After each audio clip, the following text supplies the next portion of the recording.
Ladies and gentlemen, boys and girls, people of all ages, welcome to Debate Crypto in a world where hopium collides with common sense, starring your hosts, the Crypto Keeper and the one and only Blockchain Crusader. Okay, how you doing, Miguel? Good, man. Good. How's your night going? Oh, man, I'm doing well. So what do we have scheduled for the podium today?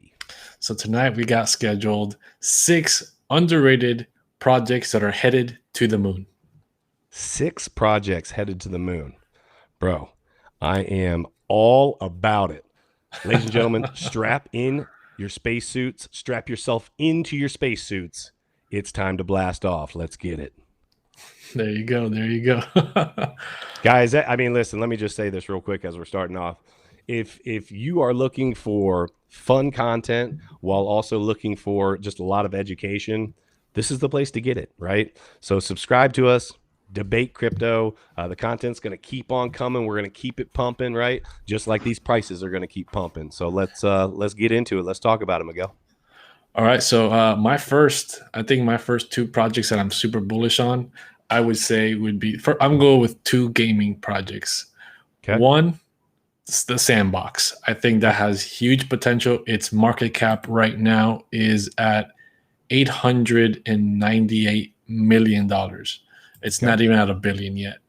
So tell me real quick, Miguel, why, when you talk about market cap for the newer beginners, right? Why is market cap something important to look at and understand when you're looking at a project that you're saying, hey, this has a lot of potential? Talk to me about that. So market cap is important because it doesn't predict, but it kind of gives you a guideline on how far a project could run, right? If a project like Bitcoin, right? Bitcoin has a market cap of almost $1 trillion right now. That takes a lot of money for that price of those coins to increase, right? So the lower the market cap, the less money it takes to move the price upward. So it definitely has, you definitely should be keeping an eye out for low market cap projects that have some utility, have some true, behind it to make it jump, not just, Shiba Inu, low cap, it's gonna blast off, right? Listen, guys, there's a big difference, and as I'm gonna kind of echo some of what he said, but more what I want to say is there's a big difference between having a low market cap versus having a cheap price. A cheap price, right, has nothing to do with the market cap, and a cheap price also has everything to do with the market cap. So let's make it real simple.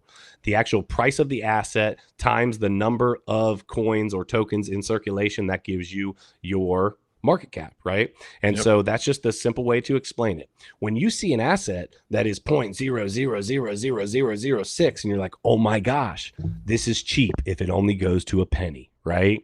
And so it's supposed to feel that way. A lot of those coins are set up to be like that. They're supposed to have you feeling price bias, and price bias is just saying exactly that. You look at it and you say, wow, this is cheap. The problem is when it's 0.000006, the problem is there is a quadrillion coins.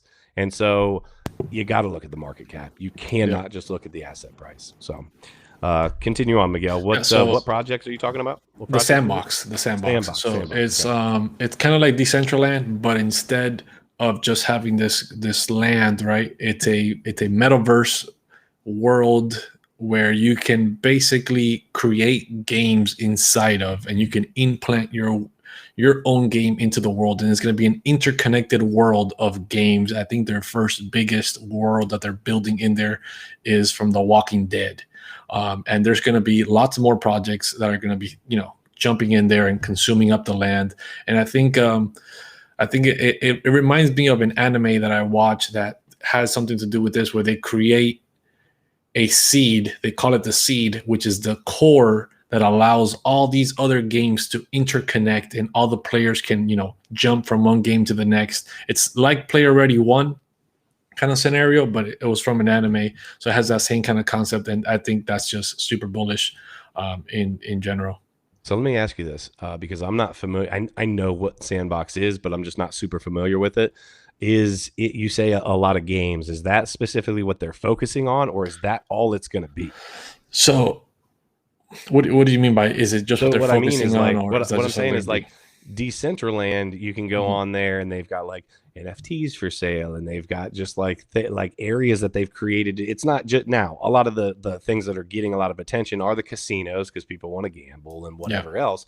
But it's not just that, right? So my question is this specifically for games to be implanted in and on, or is there a more of a metaverse than just that? So I think I did a bit of a mixture of both, right? Because a metaverse is like a game. It just doesn't have any real rules of what it doesn't have a road to path that leads you down. So the thing about Sandbox is that you can be a consumer, you can join in and explore the games or whatever, or they allow you to create your own games and publish your games on Sandbox. So if you're a game developer, you're creative, you want to create your own landscape and do your own thing, you go to Sandbox's website and they allow you to download the tools that you need and start building your own universe, or your own little land or whatever that you can publish on their game. It blows me away. Every time we have this conversation, we joke around, and people like to call me boomer or whatever. I'm 37 years old, right? I grew up playing a little bit of Atari, but mainly Nintendo, like the original NES, right? And that's what I knew gaming to be. And then I thought you grew up playing Pong. Oh, boop, okay. You got boop. Freaking jokes. So this is ladies and gentlemen, please make sure to tip your waitress this evening. And like that, I grew up playing these video games that were, what was Nintendo, like 8-bit, I think, maybe 16. I think it might have been 16-bit, maybe. Okay, but they very basic games. Now we've gone through all of these different layers of gaming to where, my PlayStation 5, the graphics, I mean, I've walked into a room before that someone was playing basically like the preview, and it was actually a preview, I remember this, of NBA Live or one of the NBA things. I walked through the room, took a look over, and I promise you, I swear to you, I would have told you that they were watching a basketball game, like that they were sitting down watching. So now this feels like, from a graphics side of things, from what I've seen, a step back from there. But the thing is that it's literally a place where you can immerse yourself in a real life experience through an avatar. And just from talking to you about it, Miguel, just from the little bit that we played around on Decentraland, we're going to be checking out Sandbox, just doing some of these things. It's like, wow, it's weird at first, but I can see how people get into it. So I could see being super bullish on projects like that. Yeah, dude, it's not just about immersing yourself, but it's about having a whole second life where you can actually be potentially making tons of income from these games, because they're play to earn. They're going to be growing ecosystems in there. They're going to be growing businesses. And it's like the way the landscape of jobs is going to change digitally. People are going to be running their own businesses through these games. That's wild. That's super wild. Yeah. So what do you got? What do you got on your list on one project? I actually just wanted to ask last second. Do you know what the price is right now for Sandbox? Sandbox, yeah. Sandbox is $1.01. $1.01. And what did you say the market cap was? 900. The market cap is $891 million. So just to spice it up a little bit, right? Let's toss at the end of these. I know, listen, guys, we're not here to give you financial advice. We're not trying to tell you, hey, make sure you go take money out here and put it into this project. But just for fun, tell me what you would, just if you were taking an educated guess, assuming, now all of these price prediction folks are going to be assuming that Bitcoin rips, that Bitcoin gets near 100K this year, right? We'll use that as the benchmark. So let's assume Bitcoin gets near 100K. What could you see Sandbox going to? All right, so I'm actually going to compare it to Decentraland, to where Decentraland is at. Decentraland is at $1.6 billion market cap. So, they're right. Sandbox is right under 1 billion. And with NFT gaming taking off and the potential that it has, and Bitcoin ripping and all that stuff, we could definitely see something like 3 to 4x on that. Okay. It's very conservative. It could be a lot more, but 3 to 4x might not sound exciting in the crypto world, but people don't realize how much money that is. Yeah. Be able to triple, quadruple your money. Yeah, just ask somebody in the stock market. When was the last time you quadrupled your money on a trade, right? On something that was maybe a couple months long? They tell you, yeah, that just doesn't really happen. Yeah, so, right. Everybody in crypto wants the 100x. So like, give me the 100x, and it's like 100x comes with 100x risk. No doubt, and we are so greedy in crypto, and we get so spoiled, and that's what it is. We get spoiled, and then we get greedy. It's not so much the other way around, I don't think. I think it's people get into crypto and they start to expect like, oh, on a good day, like I'm up 40%, like 40%. I've been in traditional finance. I have been in the stock market. That does not happen. And so we get spoiled. And then with that spoiling comes greed. I mean, it's just human nature at that point. So, yeah, 100%. Okay, great. So first one you've got is Sandbox. The first one that I'm going to rip off with here is going to be Crypto.com, CRO. And I have been I've got a few reasons why I love Crypto.com. And actually, let me see here, Miguel, if you could pull up my screen for a second here. Let me know when you got that pulled up. Yep, here you go. All right. So Crypto.com is at 15 cents right now. It looks like it's up 0.83% today. And the market cap on Crypto.com is, I was just looking at 3.861 billion. Okay. So this is an example of where we look at a price of an asset. It's only 15 cents. So that would probably meet the price bias, right? Which is a reason, and I'm going to throw it out there. This is a fact. This is one reason to be bullish on a major exchange coin like this, because when we look over to like Binance Coin, BNB, right? It's like $500. Okay. And so for the young crypto investor, they're going to look at this and they're going to say, wait a minute, Binance, I actually like Crypto.com better. It's easier to use. I understand it. I really like the layout. The user interface is super forgiving. Man, like I could see that absolutely being worth more than buy. And so the original, when they first look at it, is you can kill that, Miguel. The original thought process on that is, excuse me, that it's cheap, right? And that they could make a massive gains on it. But the main reason that I'm bullish on Crypto.com is because of what they're doing on a macro level. All right. They have their hands in everything. They are advertising absolutely massive UFC with the UFC. That is correct. And I just see, man. Okay, so let me back up. I love Crypto.com. I like investing on crypto. I like buying on Crypto.com. The first 30 days you buy on Crypto.com, they do 0%. Now, there's a lot of different exchanges that do something similar, or they give you a little bit of love on the front side, whatever, get you hooked and then keep using it. So originally when I went on there, I said, okay, this has a couple of assets that I don't have the availability with to get on Coinbase. And after I started using it for that first 30 days, I was like, I really like this. So I liked the UI. I liked the user interface. I liked how it was sleek. It was easy. Once you semi-understand the crypto space and how to actually move assets around, it's just simple. Okay, so I like it for that. The advertising, they are absolutely not holding back on advertising. They are wanting to go all in. And let's be real. The reason that Visa, for example, we talked about this a couple of days ago, bought that $150,000 NFT was not because they wanted a $150,000 NFT. They wanted to spend $150,000 on advertising that might have been worth $2 or $3 million. And I think, what was it, Miguel? $100 million that they spent? On the NFT? On advertising. No, I'm talking about Crypto.com. Oh, on advertising, it was 170, 150, I think it was with UFC. I think it was at least 150. with the UFC, and I know that they have a lot more plans than that moving forward. On top of that, they are starting to list more and more coins. Actually, another one of my coins, I'm not going to give it away yet, but another one of my coins actually just recently got listed on there, and I was super happy that it did because it saved me some money.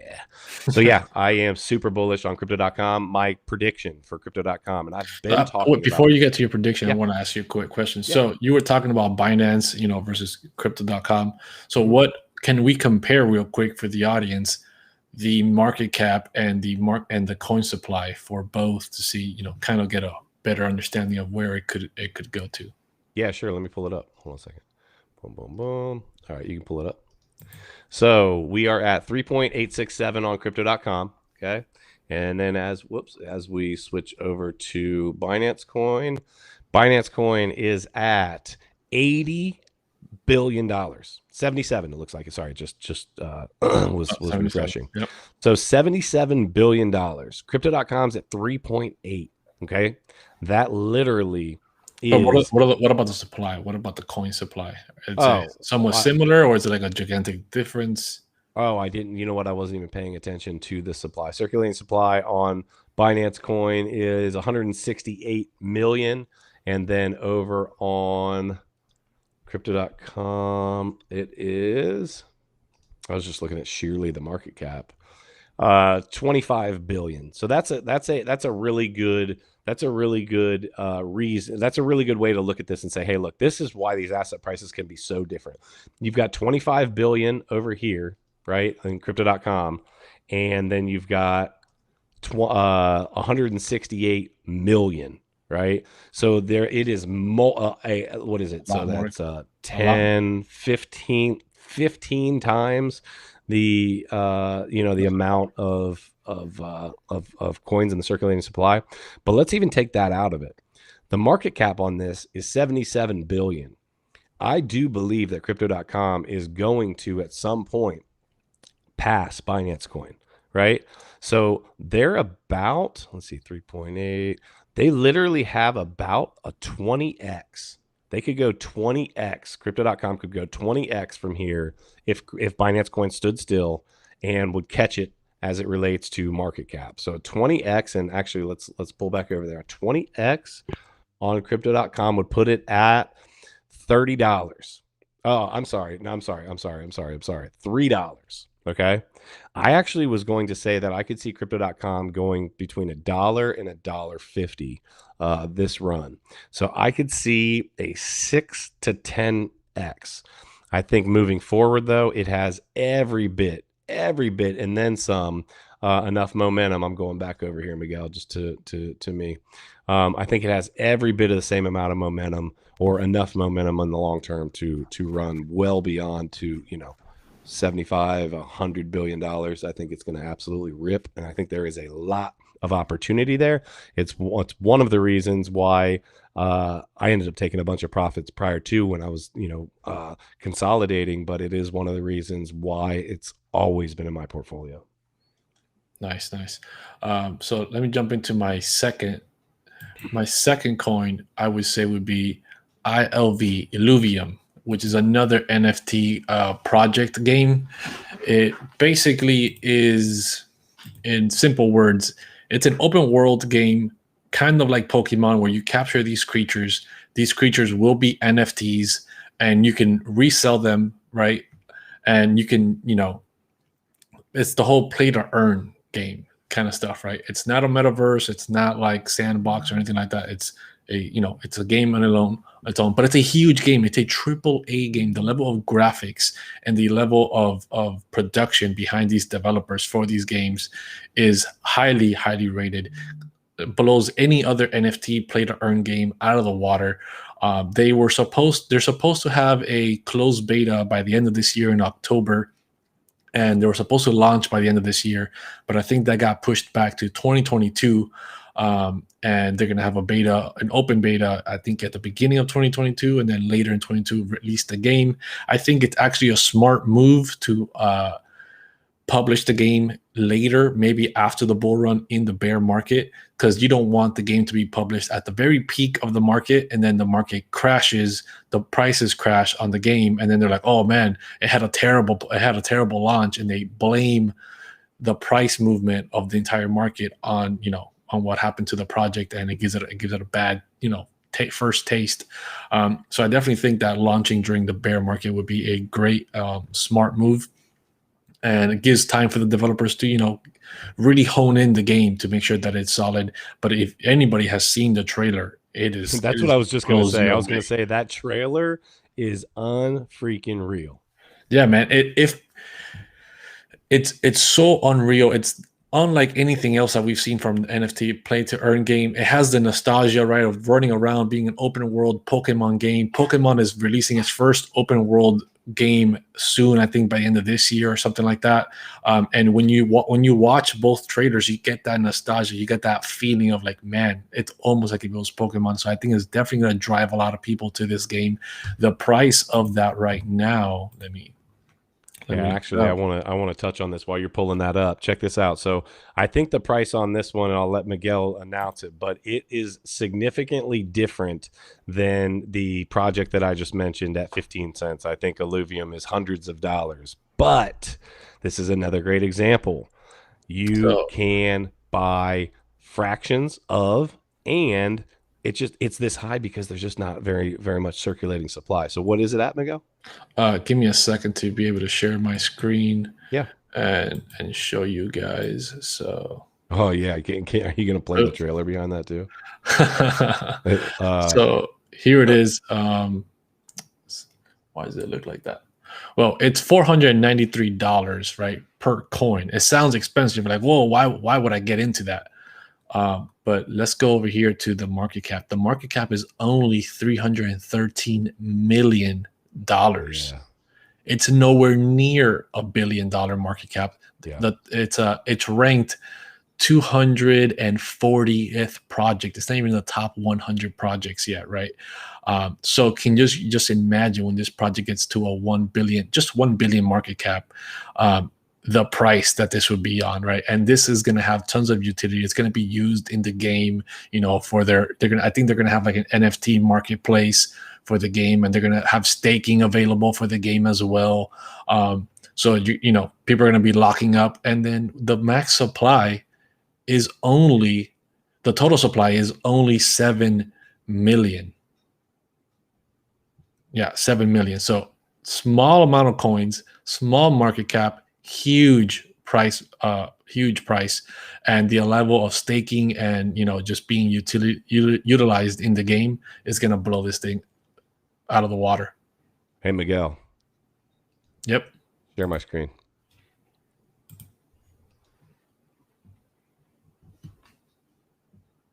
I don't know if you guys can hear this, but we're gonna check this out together. What's that? It probably doesn't capture the audio. Okay. Well, it doesn't need to capture the audio. Check this out, guys. It looks dope. It's going to be open world. I am not a gamer, and I am excited about this. I think it looks like it's going to be a lot of freaking fun. And it's play to earn. Yep.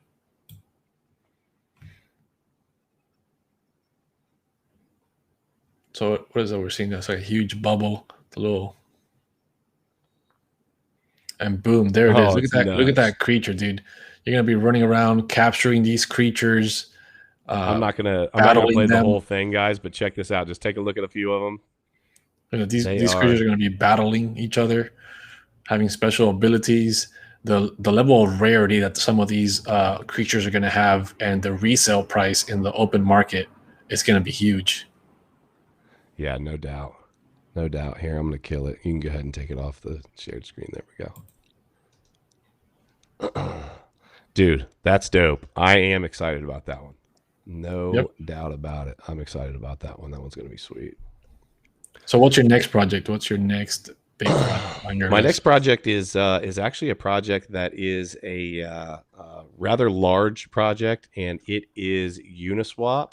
You can go ahead and share my screen on that one, Miguel. Uniswap is at $29.43. It's actually up. It looks like. Let me refresh this to make Yeah, sure. it's been having a little move lately. Yeah, it's got about it's the 10% up today, so it's making a move. I'm gonna make this one simple. I like Uniswap because I like DEXs. A DEX, for those of you that are beginners, are decentralized exchange. Here's the deal: when we get on to an exchange like we'll just use Coinbase as an example, right? Yeah. It is centralized. You essentially are buying an asset from a broker, if you will. Now I know they'd hate to hear me call it that, but essentially you are buying from the bank, the crypto bank, so to speak. Whereas Uniswap, I feel like is well, not I feel like I know is a decentralized platform where things like so it runs on the ETH Ethereum network, right? So Yep.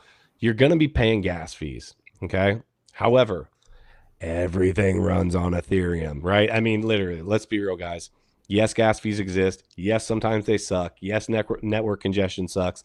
Will it get better as ETH 2.0 rolls out? Yes, it will. But in the meantime, we have an exchange that has, listen, you guys are always looking for and asking about some of these coins where I'm like, you know what? I'm not even familiar with that, right? Those a lot of times are what you're going to get, those tokens that have that 1000x potential that you're asking about, that you might get lucky with, or maybe you spotted something that someone else didn't. Guess where you're going to get those? You're going to get those on Uniswap. You're going to get those right here on Uniswap, right? Yep. Because they are a decentralized exchange, they're going to carry a lot of things that the other exchanges aren't. Now, here's the caveat. Just know this. There is also, because it is a decentralized exchange, there's also more risk involved in most projects that are on here. So just be aware of what it is that you're buying. Make sure that you, like always, do your research, that you are on point with knowing, hey, this is what I'm buying. This is why I'm buying it. This is why I'm paying a gas fee for it. And as long as you can line those things up, listen, Uniswap's going to rip, right? Let's see here, market cap's at 18 billion. I don't see this being, excuse me, I don't see this as being like a 10x or anything anytime soon. But I could see this going 3-ish. I could see this being 75 to $100 somewhere in there. And guys, that's a huge move. I don't care how much money you have in. That is a huge, huge, huge move. So I could see this being somewhere between, I'll just say I'll say I'm going to give myself a big range here, 60 to $100. I could see this 2 to 3.5xing, something like that. Yeah, 100%. Actually, don't even take your screen off. My next one, I want you to share. It looks better on your screen than mine, anyways. Okay. My last and final project is actually going to be a competitor. Not a competitor, but it's going to go a good example against Uniswap. 1 inch. Oh, 1 inch. I'm sorry. I thought you were about to say Pancake Swap. I was going to say Pancake, but I changed it out. What's 1 inch? It's a DEX, but it's an aggregator. No. I meant what was the ticker? I got it. Oh, yeah, 1 inch. Okay. So if you look at this, it's only at $3 right now. Market cap is like $500 something million, not even $1 billion. Uniswap is at 17 billion, you said? Yep, this is at 556 million. Exactly right. And the total supply is, the only difference is that this 1 inch has 500 million more coins than Uniswap. Mm-hmm. So it won't be exactly the same growth, but it would be very close to the same growth. You know what I like seeing on this, Miguel? Right here. I can barely see that. Was it total value locked? It's the TVL. It says that people are staking, and when people are staking an asset, that is good for the project. I mean, dude, 1 inch has tons of utility. The fact that you can get on there and find what coin you were looking for on the cheapest rate possible, and not having to go look one by one, jumping into every single exchange out there trying to find the best deal possible, and just go to one place, figure it out, gives you your best price, get the swap in, get it done.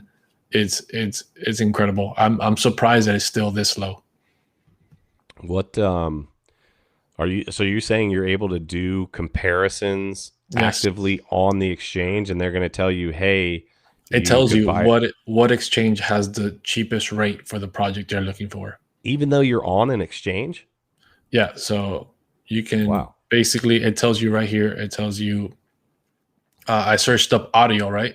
On ETH to audio, and it literally just pulls up, it says Uniswap has the best rate for exchange.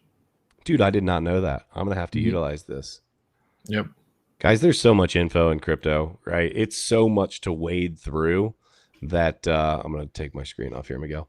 It's so much to wade through that I'm always learning something. I mean, literally, I am always learning something. Miguel, that's such a simple idea, right? And so then my question becomes this. Let's touch on this real quick before we get off of 1 inch. What is the benefit that what are they trying to offer from that? Just the actual, hey, people are going to come here and it's convenient, and they're going to say, you know what, it's only this much different and I'm already here, so boom, I'm going to buy it here. Yeah, I mean, they tell you which project, where the project is located and what exchange has the best rate for it, and they can provide you with the swap with that rate. And they instead of jumping around looking at Pancake, looking at the Uniswap, looking at this, looking at that, trying to find it, just go to one place, you get all your info, and that's what people are going to do, right? Where it's most convenient and quickest for them. Yeah, no, that totally makes sense. The last one on my list, you guys have heard from me. It's near and dear to my heart. You can share my screen, Miguel. Is Audius. You guessed it, Audius. Guys, I have been talking about this for a while. I know you guys are probably getting worn out with it, but I can't stress enough. Listen, we're at a $1 billion market cap, right? We are, whoops, it highlighted a little too much there. We're at a $1 billion market cap. Oh my gosh, a stupid thing. I'm trying to just highlight that. And just dropped down to 959 million. Good. It's getting even cheaper as we go. And actually, as I look at this, I will tell you guys, I will be buying more Audius this evening when we jump off of the the live stream, because I got 240. Anything below $2.50 right now, I think, is an absolute steal. I see this being a runner. I see this being at least now, again, this is assuming Bitcoin gets to about 100K, but I see this at least going 10x. I see this being a $25 asset all day long, easily. This is a project long term that I could see 100xing from where we're at. And here's why. Music is so important. Music is such a key point of our culture. You can not share my screen anymore, Miguel. Music is such a huge part of our culture, right? And so because it's such a huge part of our culture, we understand that people like to they like to experience different things. And I think that as NFTs come onto the scene, as they are becoming the thing, right? As people, listen, let's be real right now, we have a kind of him versus her, left versus right, basically, what's the word I'm looking for? There's just a lot of unrest going on right now, and where people want to take back the control of what they can do for themselves. They want to take back and say, hey, look, I did this myself. I want to make this money for myself. And Audius allows these artists to be able to do that. So it allows these artists, once some big name artists get on here, it's over. They're going to get on here. They are going to ultimately put royalties on all their music. They're going to have NFT, like this is an NFT marketplace, so to speak, that they're able to do music related things with. Albums are going to be dropping. You just saw Tory Lanez go platinum in less than a minute, right? I mean, guys, I can't speak about it enough. And it's not just because I love music. It's because the world loves music. The world loves these artists, and these artists love making money, and they're tired of paying all the money out to these producers. And last thing, our world is becoming more and more digital. There is more and more things that are happening. That we've got concerts going on now digitally. We have a lot of things that are happening from home, right? Wait till we get those metaverse concerts, man. Dude, it is going to be everywhere, and these artists need to be able to capitalize. If they're not able to go into a stadium or an arena and absolutely sell out, well then daggone it, they're going to do it digitally. Either way, they're going to push out their content. And if they can put a royalty on their content, and if they can absolutely be in control of the money that they're bringing in, I'm all about it. I think it's going to absolutely rip.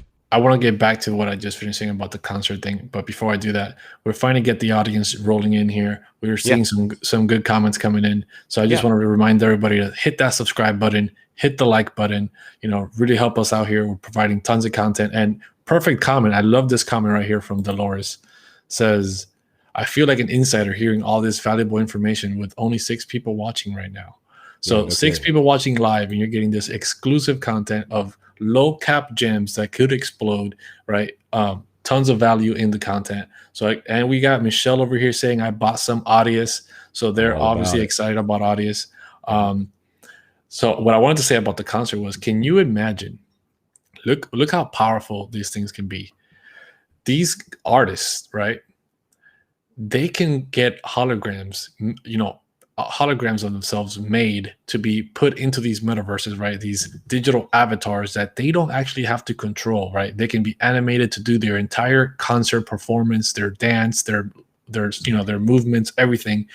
They can go put on a concert digitally, have their avatar there dancing, doing its whole thing, looks just like the person, and then they got the music playing in the background, right? Everybody's in the crowd roaring, oh, super hyped, and they're going to have metaverses, right?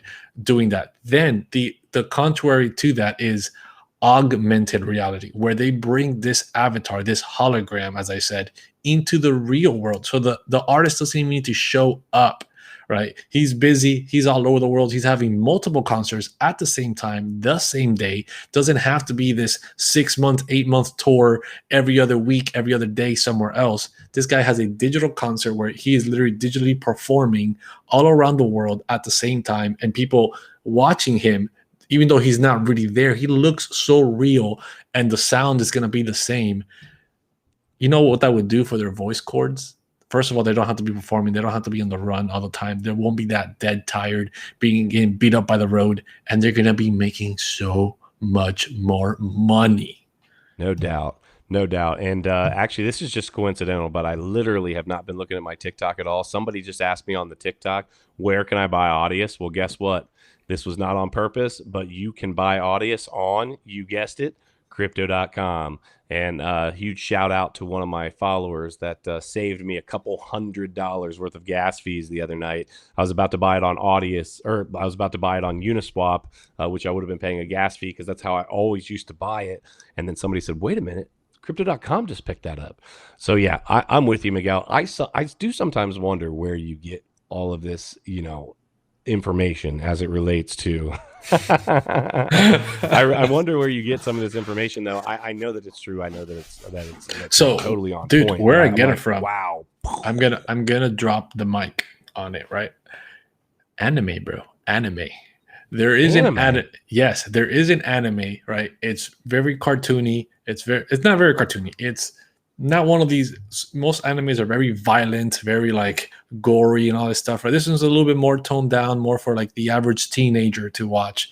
And it's basically called Sword Art Online, and it's basically that it's a universe. It's a digital universe that people log in. Right? They put a helmet on their head, and they're in the world. Right? They're like laying in their bed, not moving, but they're mentally in the game. Hold on, but this is an anime that you're watching. This isn't you laying down in your bed and this is happening. No. This is an anime. This is what the anime is about, right? Got it. And in that world, they get trapped inside that game. They have this whole thing about escaping, yada yada. I'm not gonna bore you with all the details, but in that anime, super popular, tons of metaverse, right? They run businesses out of there. People make real life money off the game.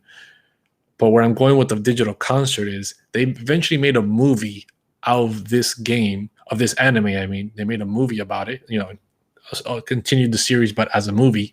And it was brought into the real world. When everybody finally got out of the game and was in the real world, they added augmented reality. And there was this character that was created that was a hologram. And people were, in Japan, were all over this. It was an imaginary person. The person doesn't even exist. but they created a hologram of this girl singing, and the song was amazing. And she would appear randomly at any point in the city and have a concert, and a gigantic crowd would appear and be all over. It's like this can come true for real artists. It's kind of like Black. Have you ever watched Black Mirror? Yeah, I have seen Black Mirror. Dude, some of the technology stuff that you and I talk about and some of the future as we're looking forward, it low-key scares me a little bit, because it is mind-boggling to think about what you just said. If you would have had this conversation with somebody even 20 years ago, they would have literally called your psychiatrist and said, hey, we need to get this man some medication and do it quickly. By the way, are there any meetings in town that he can go to, because he is losing it, right? I mean, I'm just calling it like it is. I do think it's crazy. I think it's scary, but I also think that, if we can't be a part of the change, then why are we looking at crypto? We have a lot of beginners I know that watch our channel, that watch our show. And so, guys, one of the promises that we'll make to you is we'll try to take things slow. We will try to explain things on the front end. We will try to let you know, if we're using some big words sometimes, we'll try to step back and realize, hey, you know what? You are newer here, but we want you to be a part of this. And so, just like T.O. just said, this is definitely a good way for beginners like me to learn in a cool environment. Yeah, T.O., I'm glad that you're here. I'm glad that you're here. I hope you're subscribed. We are going to be doing this multiple times a week. Friday nights, we have a poker game. It's like an influencer poker game, which is fun. We put some topics on the table. We play poker, take a little pause, talk about some topics. We're kind of toying with the layout with it, but we're actually betting real money. YouTube, don't kick me for that. And so we're trying to push out a lot of content for you guys. If you have things that you guys want to talk about, drop it in the comments. Drop it over in perfect TikTok. Comment right here coming up. Yeah, so TikTok, you need to be subscribed to Debate Crypto. There's no reason. It takes 2 seconds to do it, and I know all 24 of you that are in the chat aren't right now. So if you guys want to see all this content on both sides of the street, get over there. Miguel, hit it off with the comment. Yeah, so we got Michelle over here saying, I got my butt handed to me in gas fees on transfers to MetaMask to not buy the NFT I wanted, right? So this is the thing for beginners. When it comes to NFTs, when it comes to MetaMask, there's a thing called gas wars. A lot of new beginners don't know what that is. They just think, I hit the button buy and I'm going to get it. But transactions happen depending on how much the gas fee you put in. So the higher your gas fee that you put in, right, you have to willingly increase the gas fee. MetaMask will give you an average of what the average payer is paying, but it's mostly going to be for a slow transaction. And the smart people, the people that have been in here long enough, they will know that they can increase the gas fee, willingly pay more so that their transaction happens first. They get the NFT from you before your transaction ever occurs. Then your transaction will come out with an error saying something didn't go through, it failed, denied. And you're like, oh, what happened? What's going on? And while you're wasting all your time doing that, they're buying up all the NFTs. And that happens on all the NFT drops, gas wars. More content on that will come soon, explaining how we can, go around that. How can you combat these gas wars and actually win? I had to learn myself the hard way. Yeah, Miguel's big into NFTs. He's got a little 250 to 10K challenge that he's doing right now, and he's doing really well with it. He's flipped a couple of these 3D apes, and he is just killing it with it. Miguel, you've learned how to make these apes actually dance. You had a little dance party where like the one ape kicked Donald Trump, or it was like fighting Donald Trump. Dude, super freaking creative. These NFTs are super cool. We are going to be doing some NFT content coming up, some more metaverse content. But guys, ultimately, here's the deal. We want to do and give you content that you guys are interested in. So we need to hear it from you in the chat. Talk about what it is that you're looking for, right? If you have questions, drop it in the chat. If you need anything at all, if you're thinking, hey, you know what, I'd really love to hear about this, you guys can always email us, right? It's at debatecrypto at gmail.com, right? It's Gmail, right? Yeah, so it's debatecrypto at gmail.com. So if you guys have topics that you would like put on the show, email us, debatecrypto at gmail.com. Yeah, 100%. And I think with that, we can wrap it up for tonight. Yeah, guys, hey, Crypto fam, we love you guys. We hope you have a blessed evening. And until next time, we will see you. Take it easy. Peace.